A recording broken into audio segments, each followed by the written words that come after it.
Get Up With You starting right now.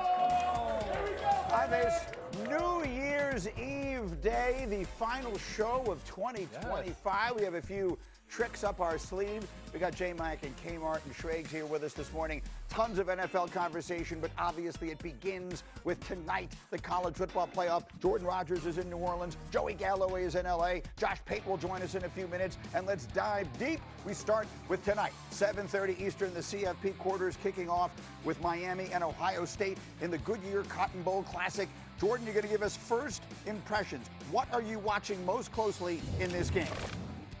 Well, it's Carson Beck and his decision-making. In their losses, he's turned the football over 6 times, but over the last 5 games, he's got 12 touchdowns to just 1 interception. He's completing 78% of his throws. When they are better on first and second down, not explosive, just better, they're in better situations on third down. In their wins, they average 6 yards to go on third down. In their losses, over 7.5. So if Beck can just protect the football, let his run game get going, let that defense take over, that's the version of Carson Beck I trust in this game. And Joey, Carson Beck is a name that we've been hearing and a player that we've been seeing for a long time on a lot of big stages. What are your expectations for him tonight in, I guess, what amounts to the biggest game of his career? 100 yards against Texas A&M.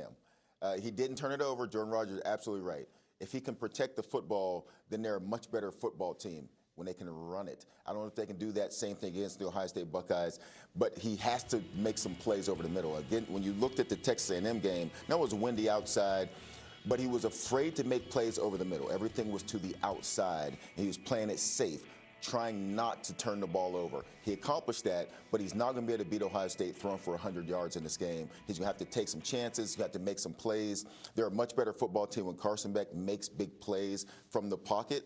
They need that to beat Ohio State. We'll see if he will. And look, I host the draft, so I've been already polishing up on this. It feels like half the roster of Ohio State is going to get drafted in the first round, and we'll have Field Yates a little bit later this morning. But we're talking about a lot of first-rounders in this game, 2 of them from the Miami side of things. The offensive tackle is spectacular, and Ruben Bain is spectacular. But look, the offense and the defense for Ohio State just completely loaded.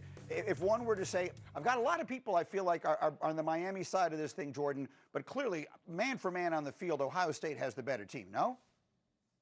Absolutely. Yeah, I think top to bottom, they have the better roster. Now, Miami has a few guys like those that you saw and a guy like Malachi Toney on the outside that can absolutely compete. But to Joey's point, yeah, the numbers against A&M were not very good for Carson Beck. They don't wow you. He needs to make 4 or 5 throws a game because he can manage this. That defense, Akeem Mesidor and Ruben Bain, who you saw right there, they can take this over or at least keep it close. If Beck starts to push and press too much, that's when they get in trouble. So get the ball to the playmakers quickly, protect the football, and at least you have a chance here against against Ohio State, who does have the better players, like you said. You see the Buckeyes almost a double-digit favorite. That's the game tonight. I want to jump to the game, Joey, in L.A. where you will be. Let's do the Rose Bowl here. Alabama, Indiana. Jordan doing first impressions. What are you watching for in the Rose Bowl? Well, it's pressure on Mendoza. Mendoza is elite when he has a clean pocket. He's number 1 in QBR in the country. When he's pressured, he's 77th. Now, against Ohio State, he made some great plays with his legs, actually extended the plays, had 6 completions outside the pocket, but he is average when he's under pressure. So can Alabama, who's getting healthier, LT Overton's going to be back, and Keontae Paris, wow, I just messed that up, they're getting healthier up front. They're pressuring the quarterback better. If they can do that, they can make Mendoza not look like the Heisman Trophy Superman that we've seen all season. How about Mendoza in this game, Joey? What are you looking for? Just can he make some plays down the field? I think, Mendoza is a guy that we've seen tested. We've seen him put in situations where he's had to make plays for them at end of games. Against Penn State, he had to make a play at the end of the game. The 3rd and 6th throw down the sideline against Ohio State late in the 4th quarter was amazing. So he has to just continue to do what he's done. I don't think that Mendoza is the concern here. If I'm looking at this game, it's Ty Simpson on the other side. Ty Simpson hasn't looked comfortable. I would say maybe in the last month. He just hasn't looked comfortable. We keep saying that Alabama needs to run the football. I just don't think that's in their DNA. They have to throw the football, and teams know that. They come after Ty Simpson. They put him in situations and make him look uncomfortable. I think for Alabama, Ty Simpson is the key if they have a chance to win this game. Joey, you're there, and so you're obviously absorbing what some of the fans and what the atmosphere is like. To see Alabama as an underdog and a fairly significant one, whether it's against this Indiana team or anybody, is a very different role for them. What feel are you getting from the team, from the players, and even from the fans who were there to see the Alabama game tomorrow night?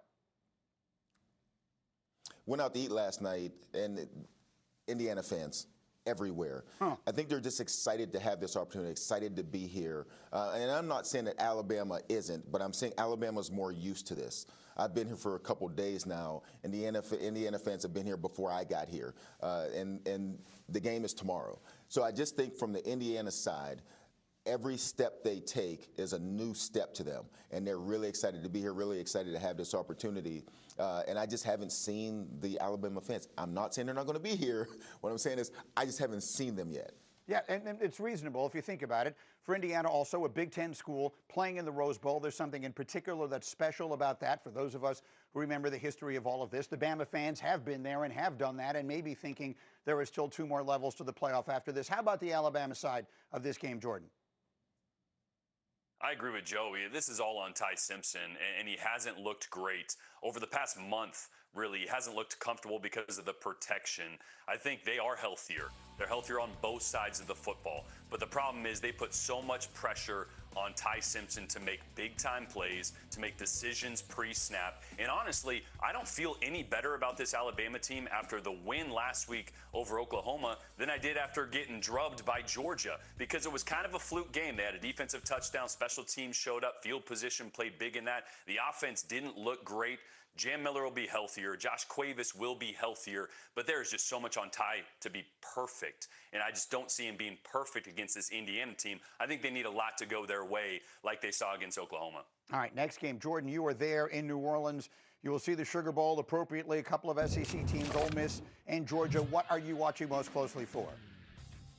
I think it's Trinidad Chambliss in a massive moment, and he needs some help. Kejuan Lacey was kind of absent in this game against Georgia the first time around, had 12 rushes, just 31 yards. Chambliss is a guy that can absolutely take over this game. They have so many weapons on the outside. That's what they're going to need. They're going to need to go blow for blow, and he disappeared in the fourth quarter. He was bad in the fourth quarter, bounced a few footballs, and that allowed Georgia to make that 17-point comeback in the fourth quarter when they dominated or controlled the football game. Trinidad has to have his best game, and really, when you watch the tape from the first matchup, with his legs against the blitz was kind of the difference maker. So his athleticism will be an X factor to watch. Joey, obviously one of the enormous storylines here is Ole Miss, led to this point by Lane Kiffin, who then leaves and goes to LSU, and now they're playing, in his absence and trying to prove that they are the team that deserve to be there despite the coach situation. How does that, if in any way, do you think factor into how this game goes? I said before last week, there couldn't have been a team more excited to get back on the football field than Ole Miss. Just to put all of that talk behind them and get back to playing some football. And they did that, and they played well.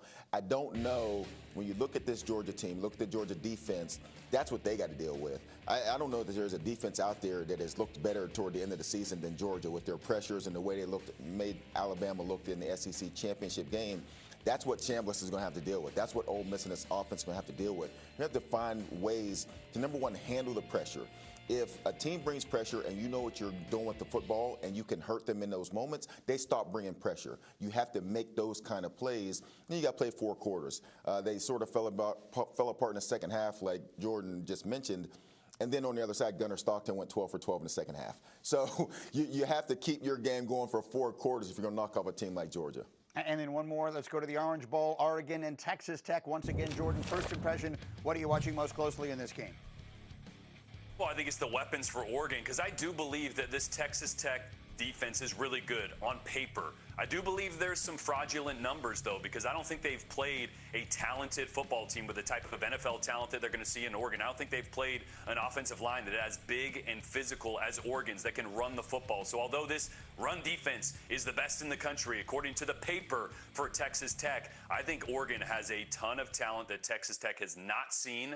They have not been tested in this manner, and I think you're going to see Dante Moore in this run game actually surprise some people that think Texas Tech is kind of dominant on that side of the ball, and I don't believe that's the case. Well, we're going to find it out. Dante Moore is a player who, Joey, could play his way in tonight, or tomorrow, I should say, and then maybe over the next couple of weeks into being the first pick in the draft. What is your expectation for him against what has been, as Jordan says, at least by the numbers, an outstanding defense this year? This is why I love this time of year, because we know from what we've seen in Texas Tech, like Jordan said, they're a pretty good defense, but who have we seen them play? But we've had the same conversation about Oregon during this season. We've seen them tested only against Indiana at home, and they lost that football game.